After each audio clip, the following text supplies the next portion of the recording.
Alright, this is Josef Fares, director of Split Fiction, and It Takes Two. Let's see if I can remember iconic lines from our games.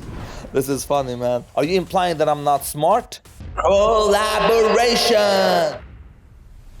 You have unpaid parking tickets. Time to die. It's the trailer. God damn, what's wrong with me, man? Say what now? You have unpaid parking tickets. Time to die.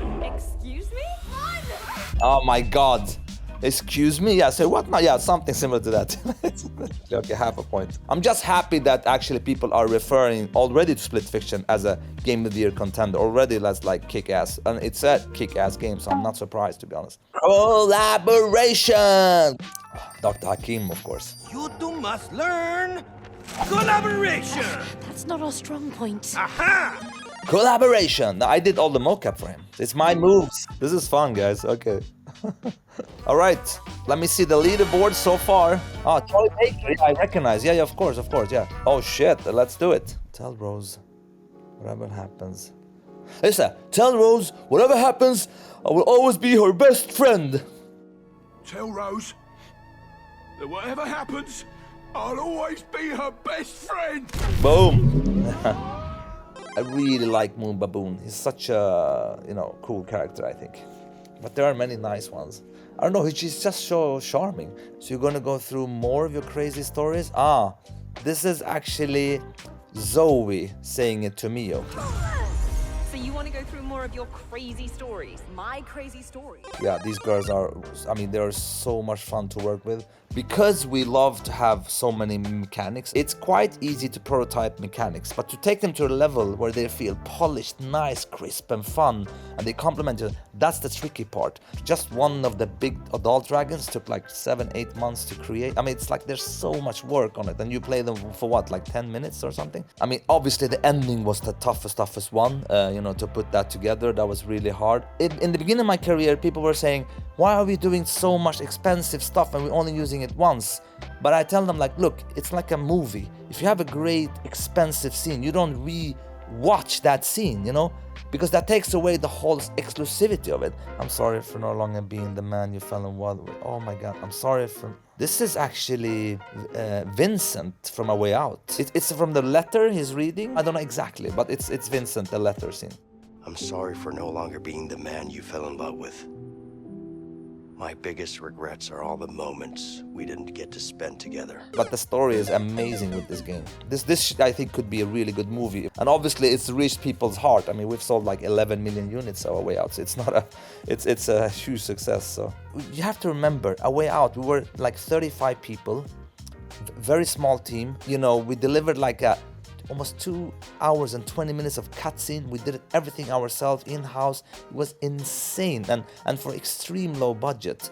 Looking at this game, I think if one would break down A Way Out, like really, and see how it's done, it would break some kind of world record of what you could do in a team that small. But the problem, is that we had mechanics in there that was a little bit rough around the edges because we got compared to Naughty Dog, the shooting and everything. And how can you stand the chance with them, But I'm super proud of this game.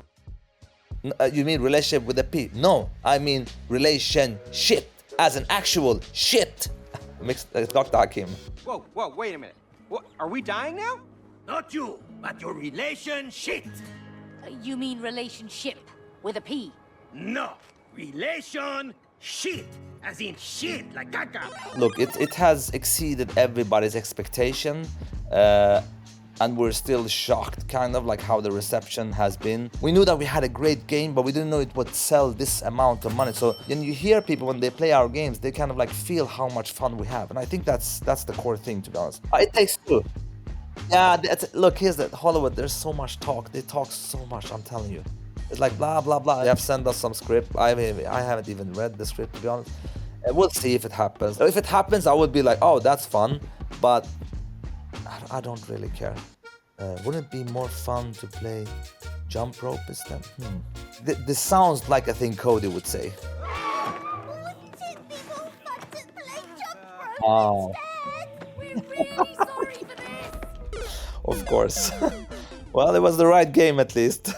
But again, like I said before, I was surprised because on our way out, we were thinking like, what would people say when you torture a guy that you can pretty much torture him with 20 different tools? Nobody cared. But with this toy, you have to understand one thing with the scene. So in the beginning, it was even worse. Like it was even harder, and then the music. Then I was like, okay, we got to take this back. You know, this is a bit too much. I mean, it was more like a ripping stuff off, and like I'm not gonna go into details and make people more traumatic. There's a difference between overthinking things and being smart, Leo. This is Vincent saying it to Leo in the airplane scene. Are you implying that I'm not smart? There's a difference between overthinking things and being smart, Leo. Are you implying that I'm not smart?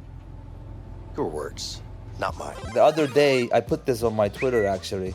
I just hold the games in my hand and I felt this sense of like, oh my God, like 12 years in the palm of my hand. Just felt so like, I mean, I'm not gonna go into details of what we're planning, but I want Hazelight to be pushing creatively this industry forward, be part of it. We make sure that people understand what we're trying to do instead of adapting the vision on what people like.